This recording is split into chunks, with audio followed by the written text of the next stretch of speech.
Hi, welcome to the Recovery Daily Podcast. I'm your host, Rachel Abbasi. I'm a grateful recovering alcoholic and stroke survivor. I actually have been trying to take some time to connect with more people out in the world and the virtual world. As you know, it's a little difficult for me I can't just peruse social media accounts and stuff. I can only do it in like tiny little 5-minute intervals. So I usually will search on a hashtag and see who comes up. And anyway, there was a lady who befriended me, who is a businesswoman, and she started following me, I think, on LinkedIn. And I was like, oh, well, that's exciting. I mean, she has a podcast, she wrote a book, and she's like, she seemed like she was a well-established business person. And I thought, oh, maybe something I said resonated with her. Well, I ran across a post of hers this morning when I was doing my 5-10 minute perusing. Of course, it's 10 minutes because I should only do 5. But and she's celebrating 23 years of sobriety. And I was like, oh, she's my sister. That's why she followed me. So I actually commented on her post celebrating 23 years of sobriety. So it's cool to connect with people who are like me, total strangers, and we have these invisible illnesses that make us automatically understand each other. And that's just really cool. And it's part of this new job, quote unquote, that I really like. I must really like it because I do it without getting paid for it or having anybody ask me to do it. So it really is something that I'm passionate about. So that's why I'm here. But the whole reason I brought that up was not to talk about how cool that was, but to talk about, I would listen to some other people's podcasts recently, and I was comparing, like, am I doing all right? And I listened to, there was so many of the podcasts have this big long intro that are like talking about, like, welcome to the Recovery Daily Podcast, where we, transform our lives one day at a time, blah, blah, blah. And I was like, I think I'm just going to stick with, I'm a grateful recovering alcoholic and stroke survivor. I like to just get right to the point, which I'm not doing today. So let's get started. I wanted to talk about redefining happiness in sobriety and stroke recovery. This seems to be a theme that happened for me today in both of my sobriety meetings, and it's Wednesday. That means it's Psychiatrist Day. I never look forward to this. Well, that's not true. One time I actually looked forward to the psychiatrist appointment, but usually I'm like, I don't know. Maybe we can talk about this or that. I don't know. But I always come out of it feeling like I'm glad that I did that. And it seems to trend with all the things that I'm talking about that day, like in my sobriety meetings, and the topic that I've already taken a bunch of notes on, probably because that's where my head is at. So we just go in that direction. But what I was thinking about today was how different it is where I find happiness now compared to where I found happiness before I got sober. And even like, that's almost the difference between Rachel version 1, 2, and 3 is where I found happiness. Really, Rachel version 1.0 found happiness in the bottle. We call it the box of Bella Chardonnay. And then Rachel 2.0 found happiness working, feeling like just actually using my body and my mind the way that I hadn't for all that time that I was drinking. That's where I found joy. Exercising, working, like catching up and strengthening my intellect, strengthening my body, my muscles, strengthening my emotions and my mental state, being able to function without being depressed. That's where I found happiness. And then today, now that I'm in stroke recovery, it's like when every day let me stop running my mouth and think before I talk. Here we go. Breathe. Okay. So when I entered into stroke recovery with this disability, I was very focused on what I could not do. I talk to you guys all the time about what I could not do. I can't go kayaking anymore. I can only walk a block. I can't watch TV anymore. And all of these things. You're well aware of what those things are if you're a lifetime listener. So, trying to make sure my mind does not go blank. I'm not thinking very well today. But okay. So when I entered stroke recovery and I kept thinking about all these things I couldn't do. I thought that was where I found happiness. So Rachel version 3.0, looking back at Rachel version 2.0, is thinking, oh, you found happiness in kayaking and hiking and being able to run and watch TV. That's where you found happiness. But as I continue to show up for life, I'm recognizing that where I'm finding happiness is not in all of those things. That is not where sober Rachel version 2.0 found happiness. It's where I was just talking, being able to use my body the way that I couldn't when I was drinking. I didn't even sweat when I was drinking. That's why I started to love running so much, and hot yoga, because for the first time, I guess since I was a kid, I was sweating and I loved the feeling of sweating. I still do. I was just sitting outside working on a terrarium, my new hobby, just in the sun, having the sun like beating down on me, and it's 100 degrees outside. So it's important that I talk to my psychiatrist and I talk to you guys about this stuff. Like, where did I find happiness? I mean, yeah, it's super fun. I found fun running and kayaking and hiking and all of these external activities. I did find those to be fun. But were they where I found happiness? It's hard to decipher joy, happiness, and fun. And I'm still working on that difference between joy and happiness. But I think I've almost nailed it at this point. And I'll probably cover it in my book that's going to be coming out at some point. I'm working on it. But joy, I believe, lives inside of me. It's always there.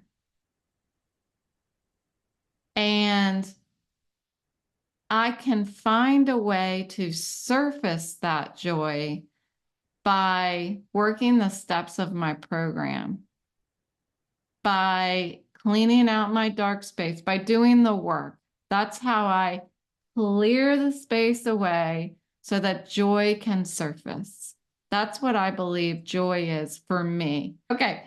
So happiness, I feel like, is the thing I find in stuff, in activities, that I can find it in places.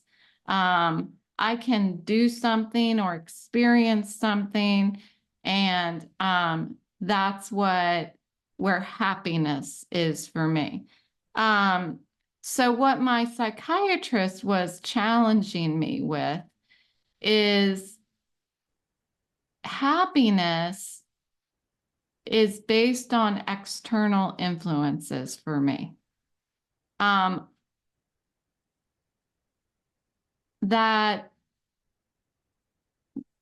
the reason why I try to have so many hobbies, like sewing and doing these new terrariums and doing upcycling. I'm drying flowers in my closet, in my bathroom. And I just have so many things going on. The book that I'm writing, she talked to me about what happens when you're sitting still, when you're not participating in an activity. And I said,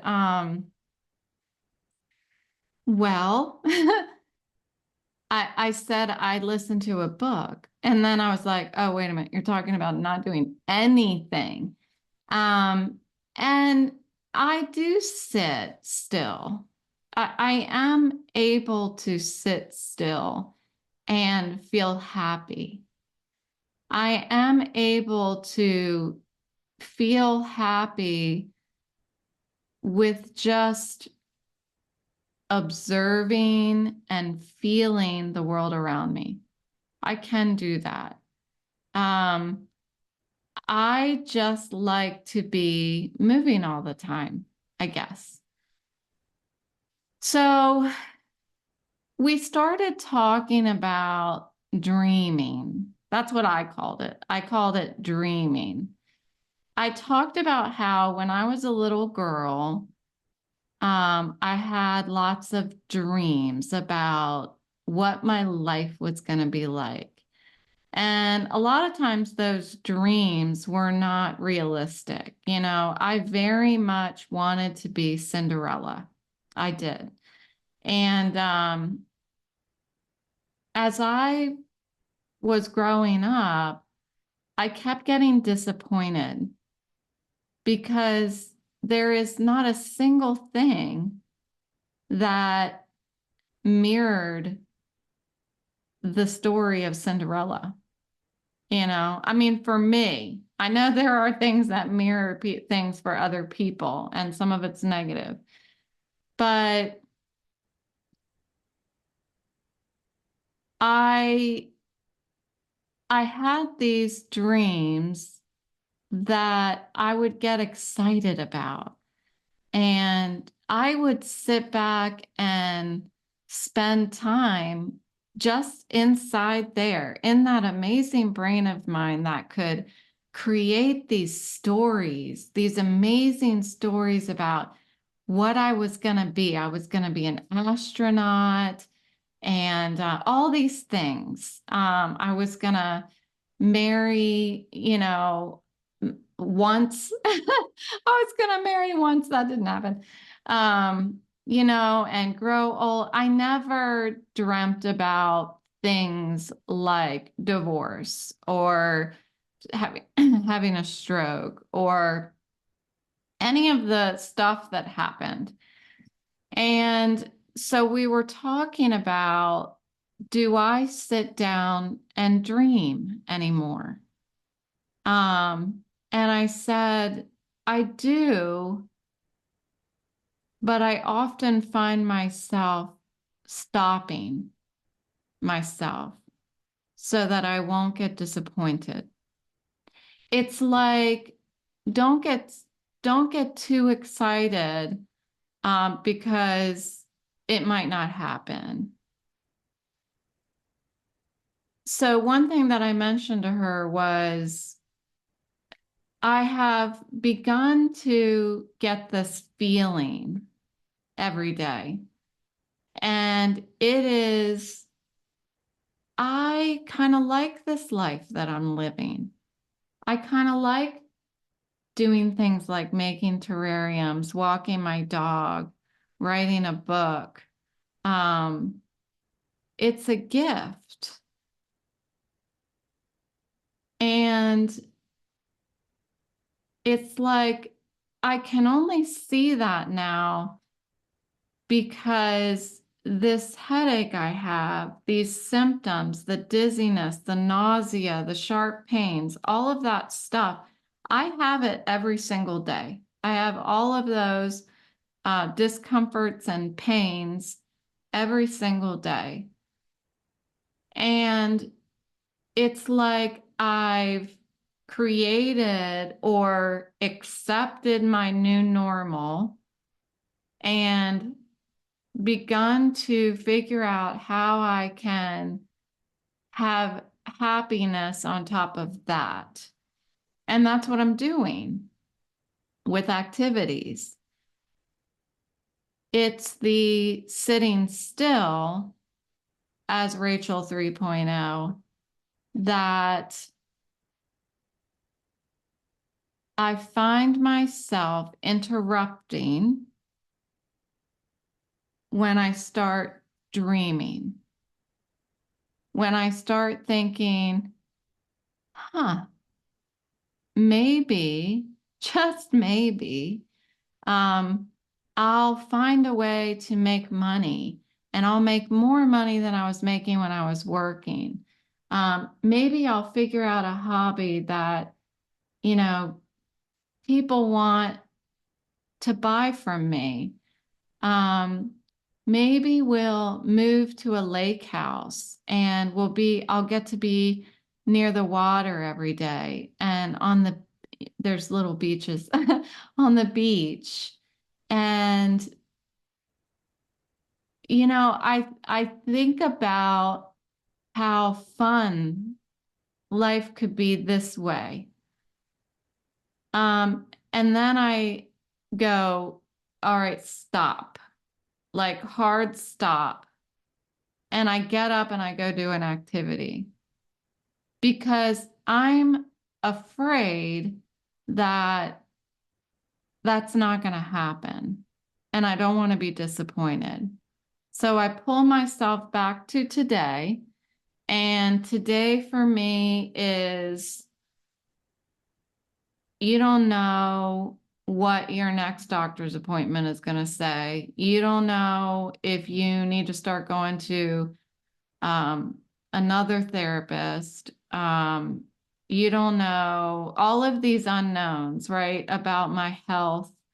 And am I going to have another instance like I did a year ago where my head just deteriorates again? Like, I don't know what happened last year, and I still don't know what happened, but I'm at the point again where I'm not again. I mean, whatever happened last year, I've never truly recovered from that. Um, and I'm trying to figure that out. And so I realized that these unknowns trump my dreams. That's what I let that happen. I let my unknowns in my life trump my dreams. And what I would like to do is start dreaming again. What I would like to do is stop stopping myself from dreaming. I would like to stop what ifing in a negative way and start what ifing in a positive way.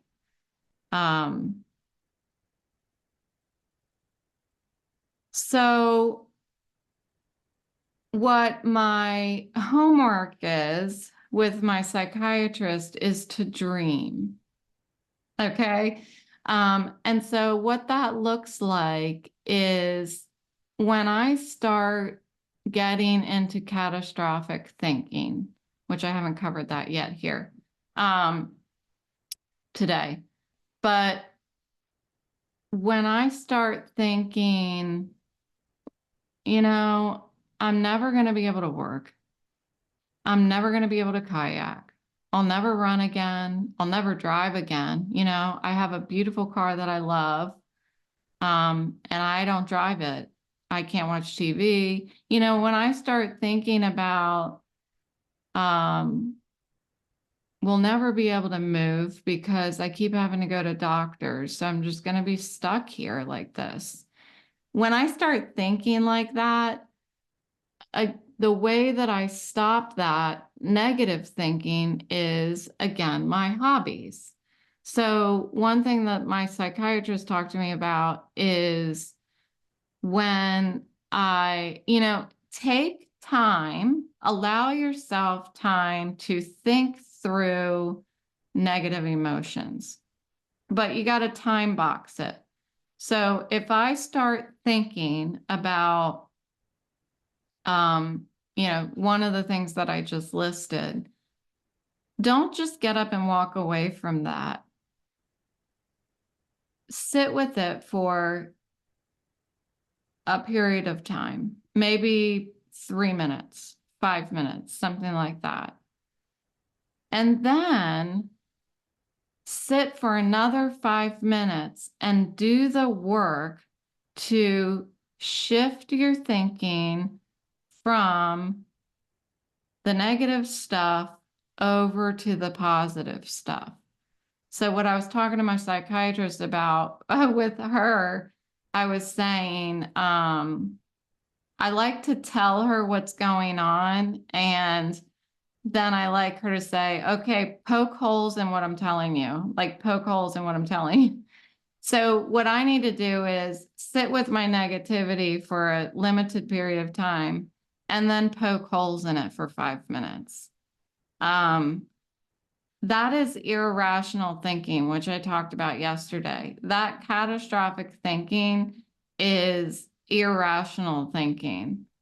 And I need to spend the time poking holes in it and doing the work to shift that thinking over to something that makes me happy.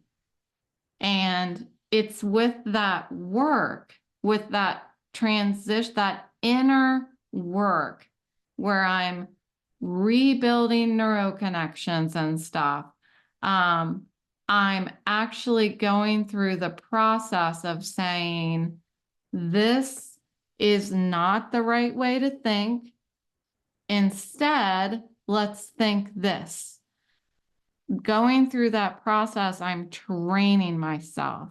What I have been doing is getting up and doing an activity, because what I thought my psychiatrist said is and she did say this, but I don't know, it turns into mush. All this stuff turns into mush in my head eventually. But when you're doing something, when you're sitting and thinking, you're allowing yourself to process negative emotions like grief. So I'm spending 5 minutes to grieve. And then I'm going to, okay, now it's time to move forward. I've allowed myself some time to grieve. And now we're going to do something different. And we'll come back to grieving, but I don't want to carry grief with me all day long. And so what she helped me to do was, when I change mindsets, I also need to change my location, my physical location. It's easier. It's easier to change your mindset when you change your physical location. So that really worked for me. But what I haven't been doing is understanding that I'm not just walking away from the grief and the sadness and the negative thoughts and just saying, stop, go away, I'll come back to you later. I need to have a transition period where I sit still and I transform my thinking. And that I think, as I work through it, will help me to value stillness a little more. I know that sitting still is challenging for me. And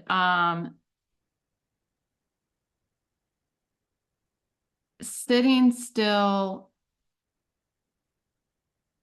makes me get kind of antsy, you know? But sitting still is where I found serenity also. I mean, I felt it creeping in when I was walking outside, but I had to stop and be still to be like, is that it? Is that serenity? There it is. And when I feel serenity, when I am still, I'm able to think rationally and I'm able to connect with my true self, who I really am. Um, so I think that all these ways that I'm finding happiness now, all of these activities that I'm creating in order to replace the activities I can't do. So I'm going to do terrariums to replace the outdoor gardening that I was doing. And I'm doing sewing instead of I don't know what. But I'm like, what does sewing replace? It's not really replacing, I suppose. I'm filling back up, right? I feel like my hobbies emptied out when I couldn't withstand movement with my eyes. So now I'm finding new ways to enjoy myself. But I need to make sure that these activities that I'm building for myself are not distractions. You know, um, I I need to not have my happiness be dependent on external things. And my psychiatrist and I are going to talk more about that. Um, my activities, and I have a freaking long ass list of activities. I have like activities in queue just in case I get bored or I'm so afraid of my own depression and anxiety that I plan around making sure that I have a pillow to fall on when something goes wrong. You know, when the other shoe drops, don't worry, I've got you covered, Rachel. But I have it covered with these activities. And I think the something to stress here is that leaning into faith, you know, leaning into my higher power, leaning into stillness. And it's it's when I can find happiness in stillness that I think I'm gonna be okay. You know, and I feel like I'm gonna be okay, but it depends on the day whether I feel that. So when my happiness is in question, I think irrationally, and I probably always will. Um, I'm looking for immediate gratification to fill the void of happiness. And I have a healthy fear of filling that happiness with alcohol. Um, so sobriety has taught me to lean into faith instead of self-will.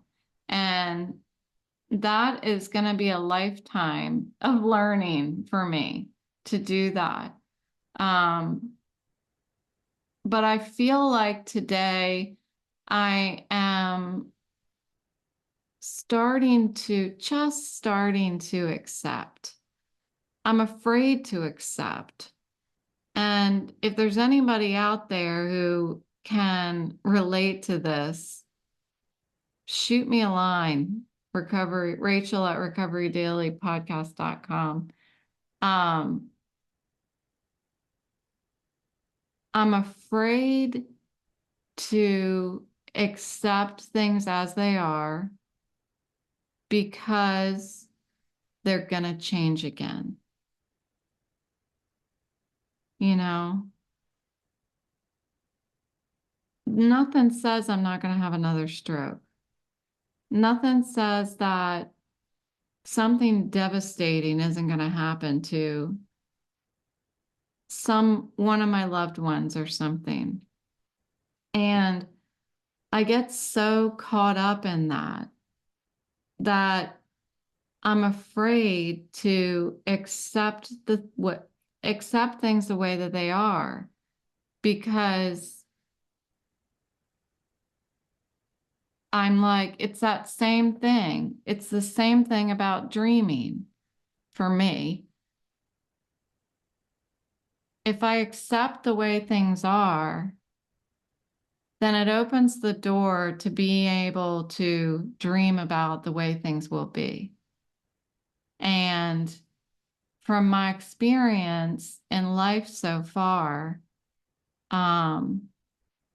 through walking through all of this adversity, I can't help but be afraid of what will be, because it most likely will not be like my dream. But I'll end with this. This is what my psychiatrist says. She says, why not? Why won't it be that way? I don't know. I don't know. It could be. Right? And just that reminder that it could be is enough to dream. So that's my homework. That's your homework. Dreaming is essential to our lives. And dreaming, what's the relationship between dreaming and hope? Dreaming is hope. Dreaming, we can't dream without hope, right? It gives us something to look forward to. And why stop myself from dreaming so that I can live in the pre-disappointment of something that might happen and might not happen? Why not live in the dream and then trust that I can handle disappointment if it comes? I've done it so far. I've handled everything that has happened. I was telling my psychiatrist, I'm so proud of myself. And that's just how I feel today. I feel proud of myself that I've handled everything that has come my way so far. And I'm inspired to share it with you because it's an example that it's possible. I'm not some super strong, crazy person. I have been a mess over my lifetime. And here I am. I'm not a mess anymore because I know my self-talk is better, and I am good at telling myself that I'm not a mess anymore. I'm great. I'm great. I'm funny. I'm great. I'm funny. I'm smart. So anyway, I hope that this was helpful for you today. It certainly was helpful for me. So I'm happy that I showed up, and I'm glad that you showed up too. Thanks for listening, and I will talk to you tomorrow.